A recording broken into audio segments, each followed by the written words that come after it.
संख्या कम है लेकिन गुणी है। बहुत बहुत धन्यवाद।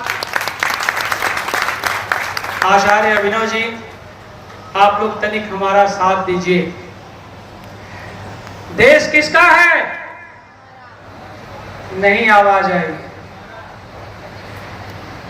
शिक्षक हैं और छात्र हैं, और अगर ये छोटा सा सभागार हमारी आवाज से गूंजे नहीं तो गगन तक हम अपनी आवाज नहीं पहुंचा सकते। देश किसका है? हमारा। थोड़ा आवाज कम है, थोड़ी और। देश किसका है? हमारा। और प्रदेश? हमारा। महू जनपद? हमारा। इसकी नदियां? इसकी हवाएं? तो सब कुछ हमारा है, तो इसको साफ कौन रखेगा? फिर बोलिए। अच्छा लग रहा है, आवाज और उठ सकती है। हमारे बीच में जो लोग भी मंचस्थ हैं उनका एक एक करके हम एक बार नाम लेंगे। मुझे अच्छा लगेगा, इसलिए थोड़ा समय लगेगा। हमारे बीच में है श्रीमती सुबुई खान, जो दिल्ली से चल करके आई। आपके लिए कल पूरा दिन सफर किया उन्होंने, इसलिए उन्हें सुनिए।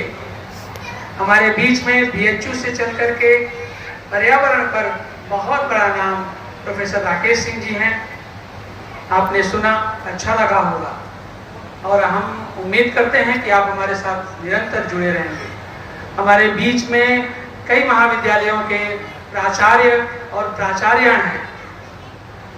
श्रीमती सिंह, डॉक्टर सिंह हैं, जिनको मैंने आज पहली बार रूबरू हुए हैं हम, लेकिन इनके व्यक्तित्व से बहुत प्रभावित हूँ मैं। निश्चित रूप से हमारा लोक दायित्व का और ये जो नदियों का संकल्प है, ये हम साथ साथ मिलकर के कुछ दूर तक जरूर सफर तय करेंगे। डीसीएसके के प्राचार्य महोदय जो कि चले गए, पांडे जी, डॉक्टर पांडे जी, अच्छा लगा, उन्होंने बहुत अच्छा वक्तव्य दिया, और हमें उम्मीद करेंगे कि आदरणीय सुबुई खान जी के बाद आप भी कुछ न कुछ आशीर्वचन इन अध्यापकों को और छात्रों को अवश्य देंगे। हमारे बीच में राम कथावाचक अलंकार जी, आनंद जी, यहाँ के जो कार्यक्रम को संयोजित किए, अनिल जी, प्रभात जी, आचार्य अभिनव, भानु प्रकाश जी, डॉक्टर दिग्विजय जी, और आजमगढ़ से जो हमारे साथी आए हैं अरविंद जी के साथ, जो लोक दायित्व के उपाध्यक्ष हैं, विवेक जी, तिवारी जी, केपी जी, जय सिंह, दुर्गेश जी, और गोरखपुर से जो हमारे साथी आए हैं, दो लोग हैं, दोनों को अलग से आप पहचान सकती हैं, और अविनाश शाही जी और पांडे। आप सभी लोगों का यहाँ तक आना यह बताता है कि बिहार से भी कुछ लोग आए, उनका यहाँ तक आना ये बताता है कि एकदम नीरस विषय नहीं है। ये थोड़ा सा रस है, क्योंकि जल है तो रस तो रहेगा, लेकिन थोड़ा रस है, इसलिए यहाँ से लोग आए, और ये 100 लोग भी उपस्थित हैं, तो इसका मतलब है कि गुणवत्ता वाले लोग। आप सभी लोगों का मैं स्वागत करता हूँ। ये लंबा कार्यक्रम चला, अच्छा लगा, लोग बहुत ध्यान से सुन रहे हैं।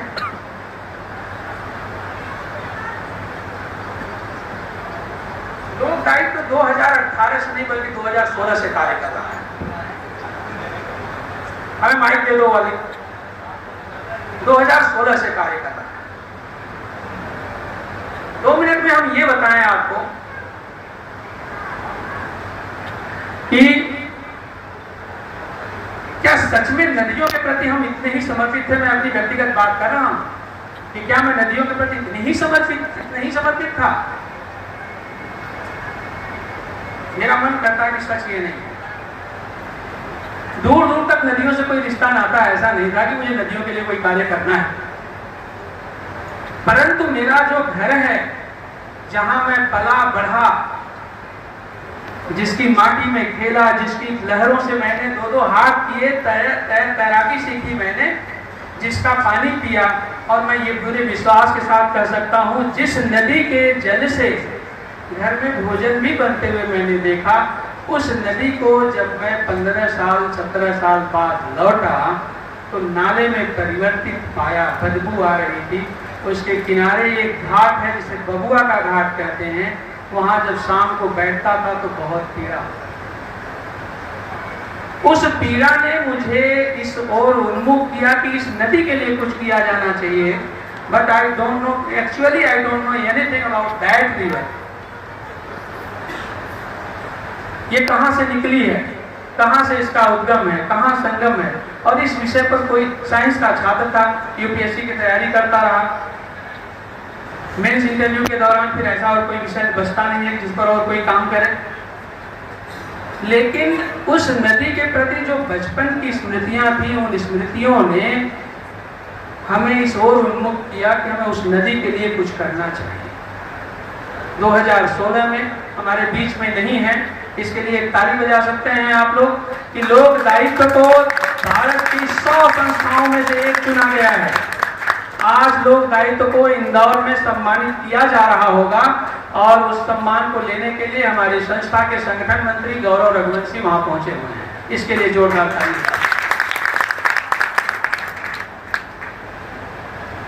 और 2016 में एक दिन मैं और गौरव रघुवंशी इसलिए निकलते हैं कि हमें देखा जाए कि ये नदी आती कहां से, और जब हमारे बचपन में ये साफ सुथरी थी तो आज गंदी कैसे हो गई।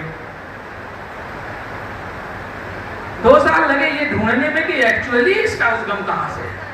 2018 में हमें पता चला कि वस्तुतः ये नदी मूल सरयू है, जिसका उद्गम कमरिया माझा से है। जो यहाँ अनिल जी बैठे हुए हैं, आप भी आ जाइए मंच पे, अच्छा लगेगा। अनिल जी बैठे हुए, इन्हीं के जनपद में आलापुर तहसील है और उसी तहसील से ये नदी वहाँ कमरिया माझा है। कमरिया माझा से ही दाहिने मुड़ करके ये नदी आती थी और गंगा तक पहुँचती थी। इसकी दुर्दशा पर हम आपसे 5 मिनट लें, उसके पहले हम एक चीज बताएंगे कि यदि हम नदियों के इतिहास पर नजर डालें तो यमुना गंगा से पहले, सरयू गंगा से पहले, इसके बाद गंगा आती। आज जिस गंगा को हम देख पा रहे हैं, जो समुद्र तक पहुंचती हैं, गंगा सागर तक पहुंचती हैं, वस्तुतः वो गंगा का मार्ग नहीं है। विशेषज्ञ अपने अपने ढंग से इस पर बात कर सकते हैं, भूगोल नेता अपने अपने ढंग से बात कर सकते हैं, लेकिन सच यही है। और ये नदी जिसे आज हम सरयू के रूप में जानते हैं, द्वारी घाट से होते हुए जाकर के छपरा में मिलती है, वस्तुतः ये सरयू का मार्ग नहीं रहा। ये मार्ग तो राप्ती और कुआनो नदी का है, जिसमें 2 अन्य नदियां मिलती हैं, गंडक आके मिलती हैं और इधर से जाकर के मिलती हैं, एक नहीं है, उसका नाम है आमी। और ये चीज यात्रा के समय मुझे पता चली, जब मैं मूल सरयू पर गौरव रघुवंशी के साथ यात्रा कर रहा था, तो एक 90-92 साल का व्यक्ति जो मुझे ये बताया कि वस्तुतः जिसको आप सरयू मान रहे हैं, ये सरयू नहीं है। तो शाहपुर के किसी राजा ने नहर खुदवाई सरयू अयोध्या जाने के लिए, और सरयू ने कुआनों का मार्ग अतिक्रमण कर दिया। और वो दिन था जब मुझे ये लगा कि इसमें ढेर सारे रहस्य छिपे हैं। आज का दिन है जब अनिल जी ने वो काम किया जिस टोपोशीट को मैं पिछले 4 साल से ढूंढ रहा था, मुझे भी मिल जाए, नहीं मिली, लेकिन महाविद्यालय के माध्यम से इन्होंने उपलब्ध कराया। उस टोपोशीट में 1920 का जो रिकॉर्ड है सर्वेक्षण ऑफ इंडिया का, उसमें जिस नदी को हम तमसा मानते हैं वो सरयू ही दिखी। 1970 का जो टोपोशीट है उसमें भी जिसे हम तमसा मानते हैं उसमें सरयू ही दिखा हुआ है। अब ये बातें हमारा अभिलेख सही कह रही हैं। पिछले 5 सालों से हम लोग लगातार हर मंच पर ये कहते आ रहे हैं कि वस्तुतः जिसे हम तमसा समझ रहे हैं वो वस्तुतः तमसा है नहीं। मऊ से तमसा गुजरती ही नहीं। तमसा तो 12 दुवरिया में, जो लोग भी मऊ के यहाँ बैठे हुए हैं वो जानते हैं कि 12 दुवरिया में एक नदी से संगम होता है तमसा का, और लोग ये भी जानते हैं कि तमसा ही आगे बढ़ जाती है। गलत है। तमसा का संगम मूल सरयू में होता था। एक जब हम संकल्प लेते हैं, अधिकांश लोग संकल्प लेते होंगे, माता का नवरात्र चल रहा है, अष्टाविंशतितमे कलियुगे कलियुगतम चरणे। ये अष्टाविंशतितमे जो है ये 28वां जो चरण है, इस चरण के त्रेता में, उसके अंतिम त्रेता के अंतिम चरण में जब राम अयोध्या से बक्सर जा रहे हैं, उस समय सच में दोहरी घाट की सरयू अस्तित्व में नहीं थी। इसके दो शास्त्रीय प्रमाण हम आपके सामने देते हैं, तब उनकी दुर्दशा पर आते हैं। पहला, राम जब वन गमन के बाद लौटते हैं, सब कुछ कर आते हैं और उनका राज्याभिषेक हो जाता है। राज्याभिषेक में ब्राह्मणों ने अडिग संकल्प किया कि हम राज्याभिषेक नहीं कराएंगे, और जब बक्सर से ब्रह्मर्षि विश्वामित्र को बटकों को लेके राज्याभिषेक कराने जाना पड़ता है, तब वहां एक विषय आता है कि इनको तीर्थ यात्रा करेंगे। उसी तीर्थ यात्रा के दौरान जब राम अयोध्या से निकलते हैं, रास्ते में मुद्गल ऋषि का आश्रम पड़ता है, और मुद्गल ऋषि का आश्रम उजाड़ है, ये देख करके राम को कष्ट होता है। वो पूछते हैं उनसे कि आखिर क्यों है ऐसा, तो कहते हैं जल का संकट है। तो प्रभु राम भैया लक्ष्मण से कहते हैं कि सरयू को 2 भागों में विभाजित कर, ताकि एक धारा उनकी मुद्गल ऋषि के आश्रम से भी होकर के गुजरे।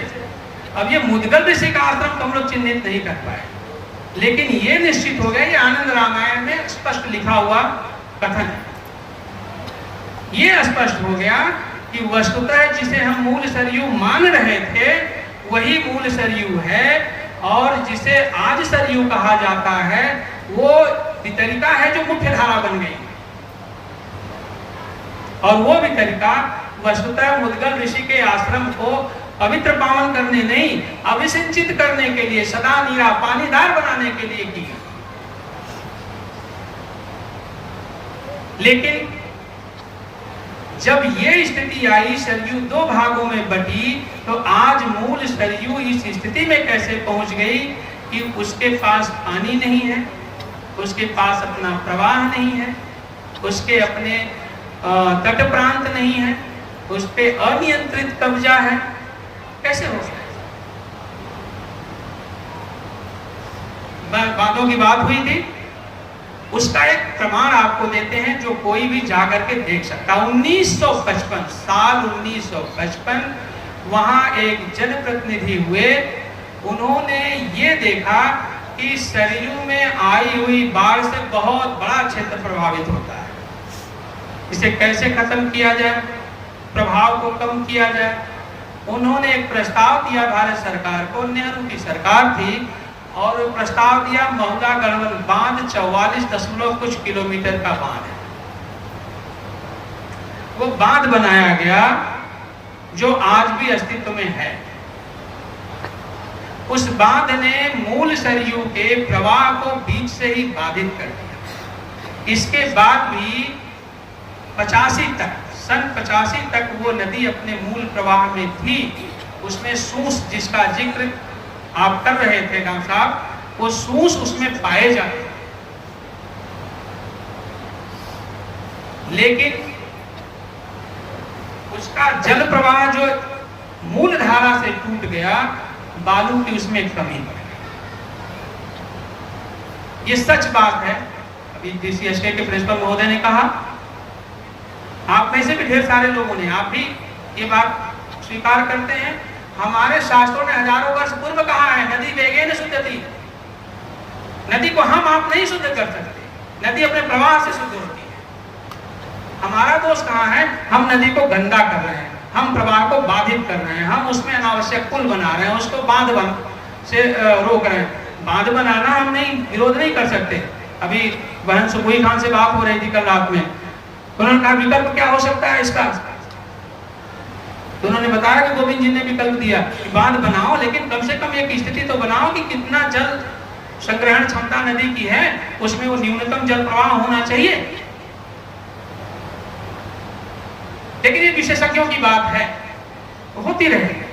हम जिस विषय को लेकर के आपके बीच में हैं, वो विषय ये है कि क्या सच में नदियों के लिए इस प्रकार से गंभीर चिंतन होना चाहिए? क्या इसीलिए हमने बुलाया आप लोग? क्या इसीलिए हमारे साथियों ने इतना बड़ा आयोजन किया? क्या इसी के लिए सुबोही खान जी आई हैं?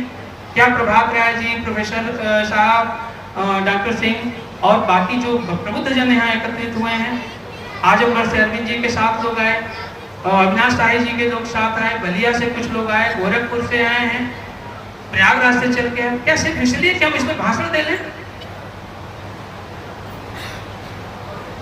अभी बात हो रही थी माइक्रो प्लास्टिक की, क्या कुछ इस प्रकार से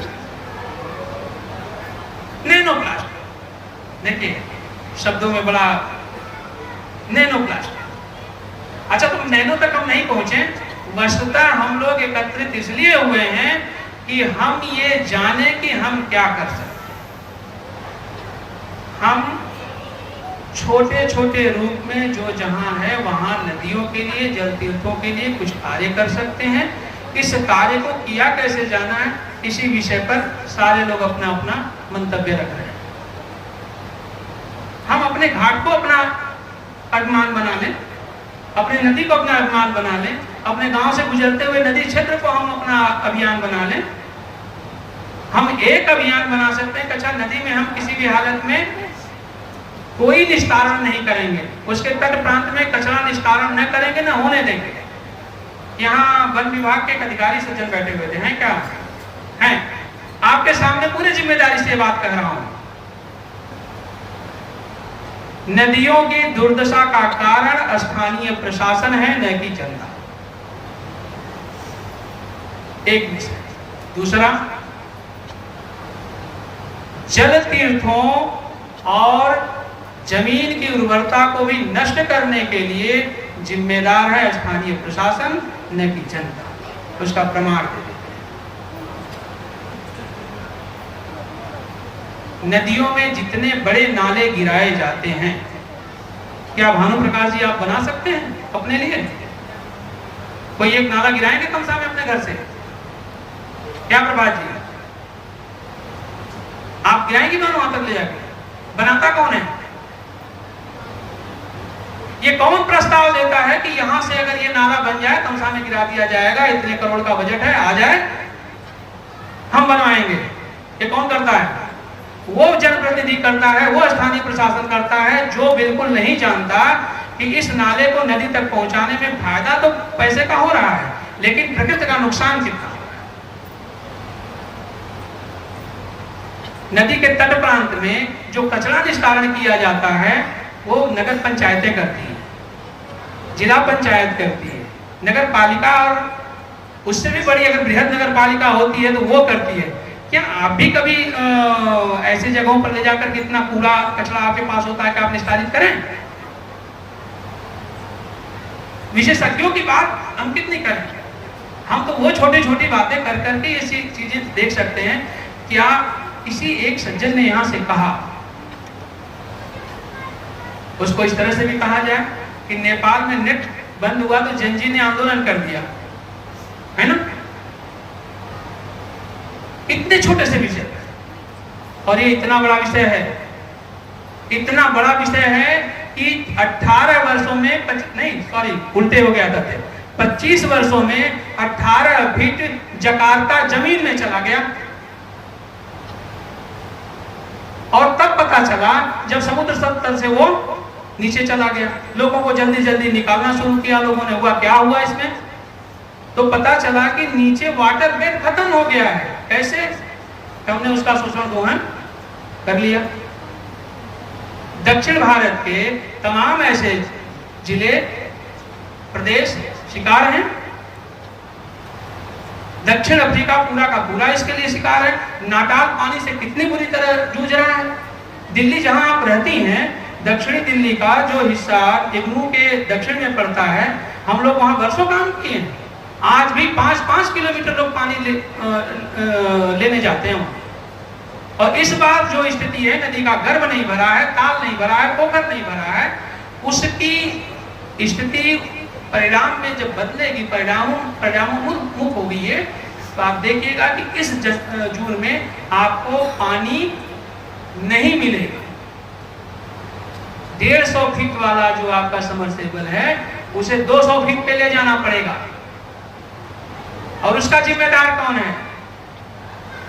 ये भूजल इस तरह से नीचे चला गया, उसका वस्तुतः जिम्मेदार हम ही हैं। ट्यूबवेल क्रांति आई, बहुत अच्छा लगा, लेकिन उसका परिणाम जो आज दिख रहा है कि 25 फीट पे जहां पानी मिलता था आज 150 फीट पे मिल रहा है। अनियंत्रित अनियोजित विकास की जो ये अवस्था है, इसे हम कैसे प्रभावित कर सकते हैं, रोक सकते हैं? इसके लिए क्या जेनजी बोलेगा, आवाज उठाएगा? उठाना होगा।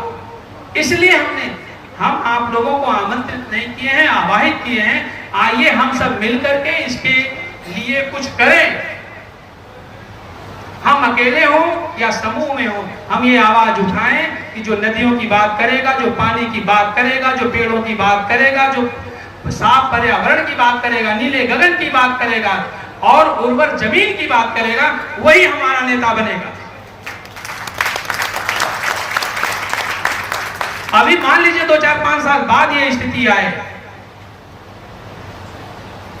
कि ग्रीन इलेक्शन हो, 10 साल बाद आएगा। हम प्रतीक्षा क्यों करें? इतनी लंबी प्रतीक्षा क्यों करें? और हम चाहते क्यों हैं इस प्रकार की प्रतीक्षा करना? आज का मूल उद्देश्य मेरा यही रहा, हमारे साथियों का रहा कि हम सब एक साथ मऊ जनपद में भी यह संकल्प लें कि हम इसके लिए अपनी आवाज मुखर करेंगे, प्रखर करेंगे। अब 10 मिनट में हम आपको ये बताते हैं कि वस्तुतः मूल सरयू की कहानी क्या थी जब हमने शुरू किया। तो जब हम पहुंचे कमरिया माझा, कमरिया माझा से लगभग 10 किलोमीटर का हम लोगों ने सफर किया और उस 10 किलोमीटर तक नदी का प्रवाह था। आप लोग आश्चर्य करेंगे, मैडम आप भी बहुत आश्चर्य करेंगी, ये आज का भी प्रमाण है। क्या था? जेठ की 10वीं को, जिसे गंगा दशहरा कहा जाता है, सरयू का पानी अपने जल स्तर से लगभग 5 फीट ऊपर उठ करके और उस महुला गढ़वल बांध के कोने तक आकर के दस्तक जरूर देता है जहां उसका मूल रास्ता रहता है। ये हमने अपनी आंखों से देखा है। ये आज की कहानी है। वो ये कथा व्यास अलंकार जी भी हमारे साथ रहे हैं उस यात्रा में। जेठ की 10वीं को हम लोग ये देखने गए थे कि जब नदी का जल स्तर सबसे कम होता है, क्या सच में पानी आ जाता है? तो हमें बहुत आश्चर्य हुआ कि 10 किलोमीटर का सफर तय करके नदी उस बंदे से टक्कर लेने जरूर आती है कि मेरा मार्ग है, मेरा रास्ता, इसे छोड़ो। पंजाब में जो कुछ हुआ है वो कोई एकाएक नहीं हुआ है। नदी ने वहां उन्हीं लोगों से जिन्होंने नदी के तट प्रांत में, नदी के जमीन पर, नदी के जो उसका विस्तार था, परास था, उस पर जिन लोगों ने कब्जा किया था, नदी ने उन्हीं लोगों से अपना मुआवजा लेने के लिए उनके दरवाजे तक पहुंची, उनका घर उजाड़ा। लेकिन अगर हम चाहते हैं कि हमारा घर न उजड़े, यदि हम चाहते हैं कि हम हरे भरे रहें, हम चाहते हैं कि हमारे बच्चों को साफ पानी मिले, यदि हम चाहते हैं कि हमारे चारों तरफ हरी भरी हरियाली रहे, नीला गगन दिखता रहे, तो हमें भी ये सोचना होगा कि नदी अपना मुआवजा लेने हमारे दरवाजे तक में पहुंच जाए। और हम रोकेंगे कैसे? उसकी जमीन पर कब्जा करना हमें बंद करना होगा। अभी हमारी बहन सुबोई खान जी आपको बताएंगे कि नदियों का अधिकार होता क्या है, ये कैसे एक संवैधानिक जिम्मेदारी है। उसके बाद जब बंदे से हम लोग पार किए महुला गढ़वल बांध से, तो वहां से लगभग 4 किलोमीटर बता रहे हैं आपको बहन, नदी का टोपोग्राफी तो दिख रही है कि दोनों तरफ से नदी के क्षेत्र में जमीन नीचे है, लेकिन उसमें गन्ना बोया हुआ है, उसमें अरहर बोई हुई है, पूरा का पूरा क्षेत्र जो है वो कब्जे में है, आज भी है। वहीं से 3 किलोमीटर दूरी पर साबितपुर बाजार पड़ता है। साबितपुर बाजार के दोनों तटों पर मंदिर बने हुए हैं और वो मंदिर के बीच की दूरी लगभग 200 मीटर है। यानी नदी का परास जब वो मंदिर बना होगा आज से 200 साल पहले, तो उस नदी का परास 200 मीटर रहा होगा। आज साबितपुर बाजार में नदी का परास मुश्किल 7 मीटर है। छोटी सी पुलिया बनी हुई है दोनों तरफ बाजार। विश्वास करेंगे कि नदी जहां से प्रवाहित होती थी उस पर चक्रोट बना हुआ है। उसके बाद हम लोग आते हैं आजमगढ़ में प्रवेश कर, साबितपुर पड़ता है अम्बेडकर नगर में, हम आजमगढ़ में प्रवेश कर जाते हैं। आजमगढ़ में पूरा 12 किलोमीटर क्षेत्र नदी का कब्जे में है और उसमें गन्ने की खेती की जाती है। उसके बाद 4-5 किलोमीटर शेष बचता है जहां नाले के रूप में नदी दिखती है। हम पहुंच जाते हैं भैरव बाबा, जहां एक नदी अतरौलिया मसड़ा ताल से निकल करके आती है। उसे प्रशासन ने छोटी सरयू साबित कर दिया, यही सरयू है। आप सोचिए, आप मान्यवर, इसलिए हम आपको संबोधित कर रहे हैं कि जो पीड़ा आप कोई वक्ता, आदरणीय वक्ता कह रहे थे कि आप जब तक पहुंचेंगे नहीं निरीक्षण स्थल पर स्वयं या देखने के लिए, स्थलीय निरीक्षण करने के लिए, तब तक आपको सही बात की जानकारी नहीं होगी। वहां के लोगों ने यह बताया कि प्रशासन इसमें इसलिए सम्मिलित है कि अगर 22 कट्ठा गुणे 15 किलोमीटर की जमीन को नदी से मुक्त कर दिया जाए तो इससे फायदा 2 लोगों को होगा, उस गांव के प्रभावशाली व्यक्ति को और दूसरा उस गांव के लेखपाल। तो नदी खत्म की जा सकती है और यह काम 1 वर्ष 2 वर्ष में नहीं होता, वर्ष लग जाते हैं, लेकिन ये काम हुआ है, वहां हुआ है। ये हमने अपनी आंखों से देखा है, लोगों ने मुझसे बताया, हमने नाम के साथ उनका वर्जन लिखा हुआ है। वो नदी आकर के भैरव बाबा में मिलती है। अब वो भैरव बाबा वह स्थल है जहां 3 नदियां आपस में मिलती थी, चौरासड़ी और जो मसड़ा के ताल से नदी आती थी वो, और मूल सरयू। वस्तुतः चौरासड़ी नदी नष्ट हो गई है। उस नदी के पूरे मार्ग पर लोगों ने घर बना लिया है। सिर्फ और सिर्फ त्रिमुहानी बची है जहां बरसात का पानी लेके मूल सरयू आती है और ताल का पानी लेकर के छोटी सरयू आती है। लेकिन वहां से लगभग 40 किलोमीटर 27 किलोमीटर नदी है और उसे प्रशासन ने बदरहुआ नाले के रूप में फिर से जोड़ दिया है बड़ी सरयू से, जिसका फरास कभी इतना था कि 6 पावे का पुल बना था उस पर, आज उसका फरास सिर्फ 1.5 मीटर है। लाट घाट। लाट घाट नाम इसलिए पड़ा था, उसके पहले खैर घाट है, उसके पहले बबुआ का घाट है, ऐसे तमाम घाट हैं। उन घाटों का महत्व इसलिए था कि वहां उस प्रकार, अब समझिए कि एक बहबल घाट पड़ता है उसी छोटी सरयू में जिसमें हम लोग काम कर रहे हैं। बहबल घाट का जिक्र कलकत्ता के बंदरगाह पर है। वहां जब पुल बन रहा था तो खुदाई में वहां एक बड़ी नाव का अवशेष मिला था और आज वहां छोटी नाव भी चलने लायक नहीं बची। महादेवा एक गांव है, वहां के एक बुजुर्ग ने हमसे बताया, प्रभात जी, कि 1972 में जब चकबंदी हो रही थी तो नदी के तट प्रांतों को लेखपालों ने चक में बदल दिया